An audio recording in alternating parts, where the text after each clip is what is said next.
आज अपन पढ़ेंगे नया टॉपिक फोरियर सीरीज़ का, है ना।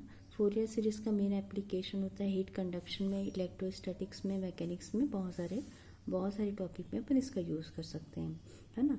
ये जो अप्लाइड मैथमेटिक्स के टॉपिक्स हैं उनके बारे में मैंने बताया है। तो फोरियर सीरीज़ क्या है, इसको किस तरीके से इक्वेशन को सॉल्व करने में यूज़ करते हैं अपन। ऑर्डिनरी डिफरेंशियल इक्वेशन को सॉल्व करने पे, पार्शियल डिफरेंशियल इक्वेशन को सॉल्व करने के लिए अपन यूज़ करते हैं। इसके लिए फंक्शन को क्या होना चाहिए, पीरियोडिक फंक्शन होना चाहिए। और नॉन होमोजेनस इक्वेशन को सॉल्व करने के लिए जैसे हीट इक्वेशन वाले जो वेव इक्वेशन है, ट्रांसमिशन लाइन है, उन सारे के इक्वेशन पार्शियल डिफरेंशियल इक्वेशन से सॉल्व होते हैं। उनको पार्शियल डिफरेंशियल इक्वेशन फॉर्म पे कन्वर्ट करके फोरियर सीरीज़ के थ्रू अपन ये सारे इक्वेशन को सॉल्व कर सकते हैं, है ना। तो फोरियर सीरीज़ के लिए सबसे पहले क्या चीज़ होती है कि हमारे पास पीरियोडिक वैल्यू होनी चाहिए, पीरियोडिक फंक्शन होना चाहिए। पीरियोडिक फंक्शन क्या होता है कि ऐसा फंक्शन जो किसी टाइम पीरियड के बाद फिर से रिपीट होते जाता है। कि फंक्शन एफ एक्स का पीरियोडिक वैल्यू टी होगा if f of x equal to f of x plus t होगा, ठीक है।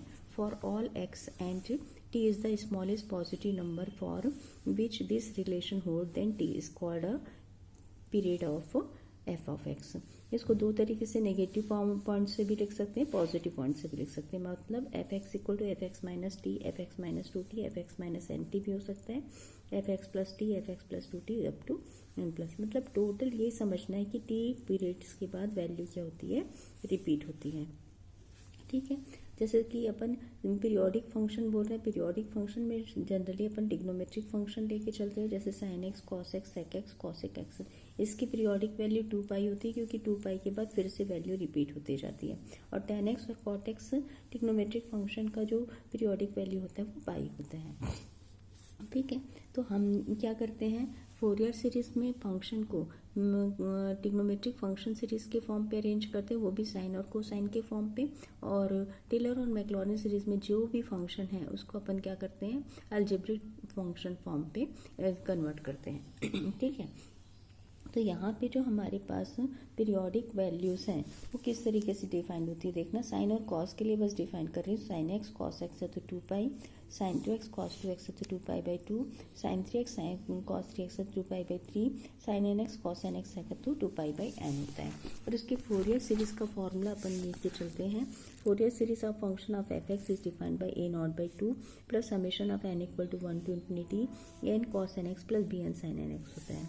अब ये ए एन और बी एन और ए नॉट को फाइंड करने के लिए यूलर्स ने फॉर्मूला दिया कि अगर फंक्शन की पीरियोडिक वैल्यू 2 पाई है तो अपन periodic constant value A naught, A N और बी एन को कैसे फाइंड कर सकते हैं।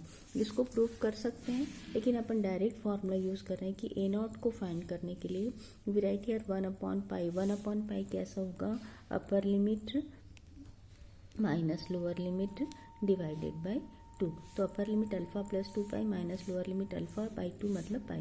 तो ये हो जाएगा 1/पाई मतलब 1 दिस वैल्यू इज एल, ये 1/एल के फॉर्म पे होता है, ठीक है। तो इस वैल्यू को अपन यहाँ पे पुट करते हैं 1/एल के फॉर्म पे, फिर लिमिट हो गया अल्फा टू अल्फा प्लस 2 पाई जो पीरियोडिक वैल्यू की वैल्यू लिमिट है वो, फिर function of f X D x होगा। अब ए एन को फाइंड करना तो उसी तरीके से फॉर्मूला हो जाएगा। ए एन किसका फंक्शन कोफिशिएंट है, कॉस एन एक्स का। तो यूलर्स ने फॉर्मूला दिया alpha to alpha plus 2x F x cos N X का। बी एन की वैल्यू फाइंड करनी, तो बी एन के लिए कोफिशिएंट क्या है, साइन एन एक्स। तो बी एन के लिए फॉर्मूला होगा 1/पाई alpha to alpha plus 2 pi F X sine N x D x का, ठीक है। अब जो भी इंटीग्रेशन है वो डिपेंड करता है एफ एक्स पे, और पीरियोडिक लिमिट है हमारी alpha to alpha plus 2 pi. अब सब स्टैंडर्ड रिजल्ट देखना कि अगर limit alpha to alpha plus 2 pi है तो sine m x cos N x की वैल्यू क्या होती है, 0 होती है, जबकि एम और n both are not equal to 0 होता है, बोथ आर इंटीजर्स होते हैं। Alpha to alpha plus 2 pi में sine m x cos sine N x की वैल्यू भी क्या होती है, 0 होती है, ठीक है। उसी तरीके से cos m x cos N x की वैल्यू भी 0 होती है, cos m x sine N x की वैल्यू भी क्या होती है, 0 होती है।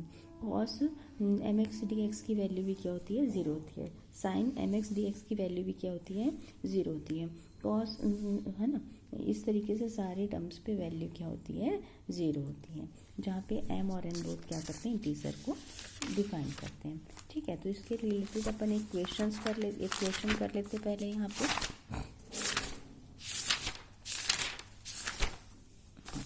तो फोरियर सीरीज के लिए एक कंडीशन भी लिख लेते हैं पहले। कंडीशन फॉर फोरियर सीरीज किसने डिफाइन किया था? डिरिचलेट कंडीशंस बोलते हैं इसको, कि फोरियर सीरीज जो है उसके लिए फंक्शन को क्या होना चाहिए? पीरियोडिक सिंगल वैल्यूड फंक्शन होना चाहिए और फाइनाइट होना चाहिए। एफ एक्स ऐसे finite number of discontinuous in any one period में होना चाहिए। ठीक है, f x has at least at most a finite number of maxima and minima होना चाहिए। ठीक है, तो इसके क्वेश्चंस को अपन देखते हैं कि सारी कंडीशन फंक्शन पे होनी चाहिए। अब हमारे पास सिंपल सा क्वेश्चन है कि find the Fourier series for function of f x where f x equal to x with limit 0 to 2 pi. Simple सा क्वेश्चन लेके चल रहे हैं। F x equal to x है जिसका फोरियर सीरीज फाइंड करना है लिमिट 0 to 2 पाई के लिए। तो पहले फोरियर सीरीज का फॉर्मूला लिख लिया, फिर अपन को यूलर्स फॉर्मूला लेना है ए नॉट की वैल्यू फाइंड करने के लिए 1 upon upper limit minus lower limit by 2। तो वैल्यू क्या आएगी इसकी? पाई आएगी, तो इसलिए इसको लिखा 1/पाई limit 0 to 2 pi function F X D X. F X के हमारे पास एक्स है, एक्स का integration X square by 2 upper limit minus lower limit by 2 value हो जाएगी 2 पाई। ए नॉट की वैल्यू मिल गई। अब ए एन के लिए फॉर्मूला है 1/पाई 0 to 2 pi F x cos N x D x का।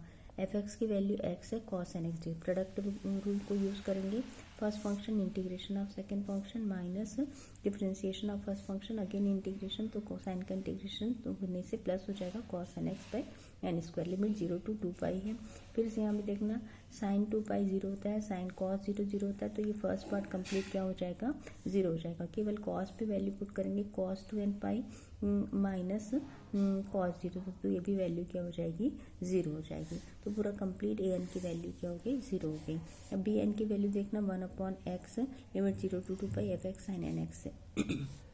First function product rule use करेंगे। First function integration of second function minus minus ये हो जाएगा प्लस, ये differentiation of first function integration of cos is sine N x by N square 0 to 2 पाई।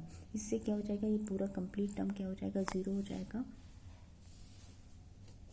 ठीक है, upper limit पे अपन क्या put करेंगे? x इक्वल टू 2 पाई, तो 2 पाई कॉस 2n पाई हो जाएगा। यहाँ पे कॉस 2n पाई क्या होता है? कॉस 2n पाई की वैल्यू क्या होती है? 0, और कॉस 0 की वैल्यू क्या होती है? 1। कॉस 2n पाई की वैल्यू भी क्या होती है? 1। कॉस 2n पाई की वैल्यू क्या होती है? 1। कॉस 0 की वैल्यू होती है 1। तो अपर लिमिट जब पुट करेंगे यहाँ पे, तो यहाँ किस तरीके से लिमिट होगा? x माइनस लिखेंगे 2 पाई कॉस 2n पाई, है ना, डिवाइडेड बाई n माइनस 0 से वैल्यू क्या हो जाएगी? Plus, complete part is 0। तो बचा क्या? माइनस 2 पाई कॉस 2n पाई। कॉस 2n पाई क्या होता है? 1, तो माइनस 2 पाई बाई n। तो ये हो जाएगा, पाई पाई कैंसिल हो जाएगा, माइनस 2 बाई n। तो ये हो जाएगा हमारा फोरियर सीरीज। फोरियर सीरीज को किस तरीके से लिखेंगे? ए नॉट की वैल्यू क्या थी हमारे पास? 2 पाई, तो इसकी फोरियर सीरीज की वैल्यू हो जाएगी 2 पाई बाई 2। ए नॉट की वैल्यू थी 2 pi, limit F plus summation B N A N की वैल्यू क्या है हमारे पास? 0। बी एन की वैल्यू क्या मिल रही है हमारे पास? Minus 2 pi by minus 2 by N, minus 2 by N value क्या मिल रही? Minus 2 by N. तो समेशन लेके चलेंगे N equal to 1 to infinity B N की वैल्यू लिखेंगे minus 2 by n sine N x. ये हो जाएगा हमारा फोरियर सीरीज का आंसर।